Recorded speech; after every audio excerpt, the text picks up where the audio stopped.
Hi, everybody. Michelle Hendricks with Real Estate Muses here. And today I'm joined by Jay Schott of Schott's Inspections. Hi, Jay. Hey, how are you? Good.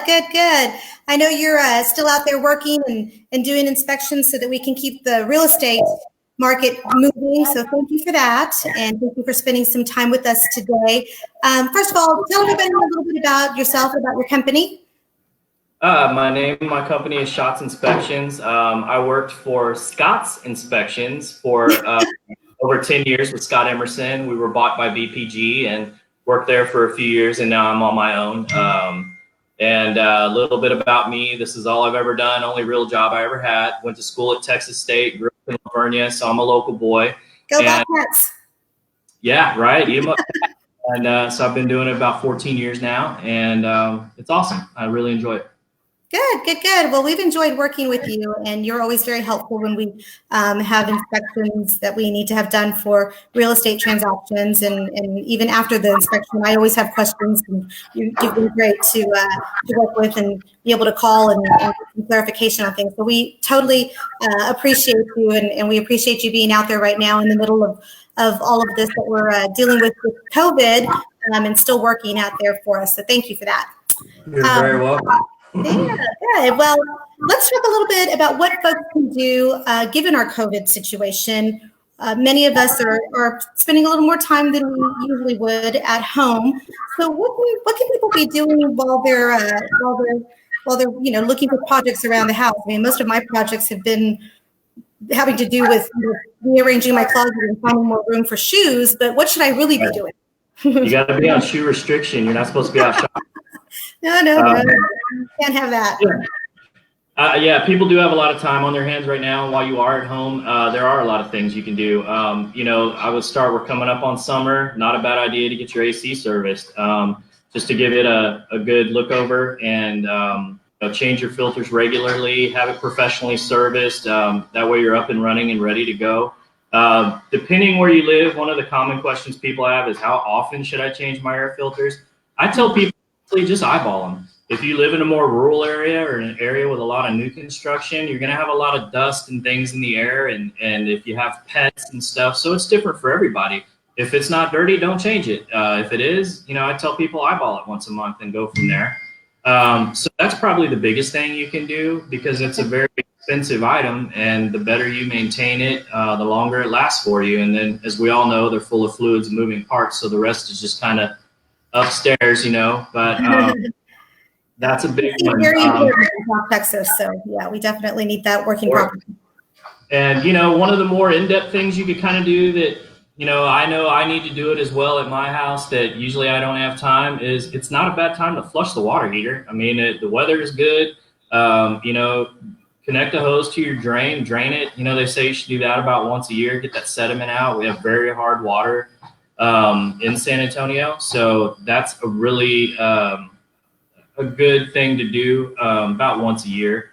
Just get all the sediment and everything out. So I will put that on my list because I don't think I've done that, that's probably one of those things that we should be doing, just like we're talking about, but time gets away from us. And right now we have a little bit of extra time. So right, who thinks of doing that, but something else you can do. Check your dryer vent. That's one of those things. It's a safety concern. You get lint buildup in those dryer exhaust flues, and that lint becomes flammable. So, maybe have that cleaned up, vacuumed out. You may need a professional to do it, just depending on how long the run is from your dryer to the outside of the home, wherever it terminates. But that's something you can knock out and take care of. So, from there, I tell people, get outside when you can. They say the sun's good for us right now, especially with all this going on. Any wood surfaces on the home that need painting, that's your only defense with wood outside is paint, more paint. So, check the caulking around your windows, things that can help with your energy efficiency when you are running that AC so much. Good points. Yeah, I wouldn't have thought of that. Now, what about things like watering the foundation? I mean, we hear that we can be doing that. Is that something that you recommend, or? No, not right now. I mean, we've had enough rain. And the thing about watering your foundation is if you're going to do it, you need to make sure you're doing it consistently on all sides of the house. I tell people when we're in like that drought situation and you start to see the dirt pull away from the foundation, that might be time to drop some soaker hoses down, maybe run them 2 or 3 nights a week, 15 minutes at a time, but make sure you're doing it consistently all the way around the foundation. You don't want to be watering one side and it's dry on the other. We have a lot of clay in our soil, very expansive soil. And when clay is wet, it's going to expand. When it's dry, it shrinks. So whatever you're doing, make sure it's the same all the way around.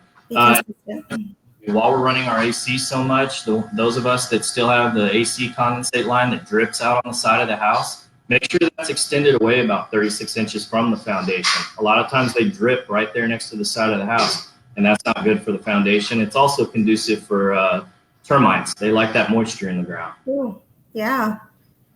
Very good point. Very good point. Well, yeah, those are all great things. And right now, like I said, we're all finding projects, or at least starting projects. I know I've started a couple that I gotten about halfway through and then, got distracted with something else. But these are all really good and important things to keep in mind to keep our homes in tip-top shape. And I'm sure when you go out and do inspections, you see a lot of this stuff that comes up. And this is just regular maintenance that we can do to avoid some of those things coming up on an inspection if somebody is looking to list their home soon, or if you're really just trying to keep up with the regular maintenance schedule. Absolutely. I mean, and if you're one of those that's really trying to stay indoors and you have nothing to do, turn on the warm water in all your sinks, get underneath the cabinet with a flashlight, let it run for a couple minutes, see if anything's dripping. It happens. And that's one of those things, again, we never look for until it's too late. And then, we end up with a puddle underneath the sink or something like that. But, that's another proactive thing you can do. Other than that, it's just kind of keeping up with all the usual stuff. Again, outside, don't plant trees and shrubs and stuff up close to your house. It's the spring season. People are wanting to throw mulch down. Make sure you have 4 to 6 inches of exposed foundation wall all the way around your house. When you take that dirt up to the lower brick line or siding, that's another conducive for termites. So you always want to have good drainage away from your house. Start there, the water's running off in all directions. And then be careful with the things like the mulch, the heavy foliage, things up near the house. Keep that stuff trimmed off the house. Away from your AC, your condenser outside. A lot of times people want to plant bushes and hedges around their air conditioner. Yeah, to make it look nicer, but it doesn't allow your AC to run as efficiently as it should. Check those AC lines outside, the copper lines that carry the coolant back and forth. You can use that black foam, make sure they're insulated. That affects efficiency. If you want to get in your attic, depending on the age of the home, make sure you have adequate ventilation in there. It's not a really hard thing to do. In fact, I believe you can rent the machines from hardware stores now where you can actually take the hose and blow more fiberglass up in the attic yourself. Wow. Of course, yeah, you want to know what you're doing. I mean, there's certain lights and things now that have to have certain clearances from combustible, things like that, fireplace flues, but things that will make the home more efficient.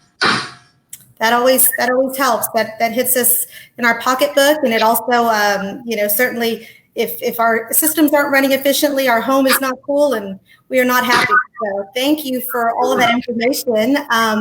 Again, we appreciate your time and for you taking the time to be with us and giving us all this great tips. So you stay safe, stay healthy, and I'll look forward to seeing you at the next inspection, and we will go back to safely being out and about again. Yeah, absolutely. Again, I apologize for the noise in the background. We're down here working on a house in Rockport right now and getting ready to go do some fishing. So, we'll see. Fun. Good deal. Yeah, absolutely. I've got the laptop is set up on a barbecue grill right now, and I'm sitting in the garage. So I'd love to do it again with you sometime. I appreciate you having me on. Absolutely. Well, it's good to see you. Take care. Go enjoy some barbecue and some fishing. Get a little fresh air for us. All right. All right. Take care. Bye-bye. Bye.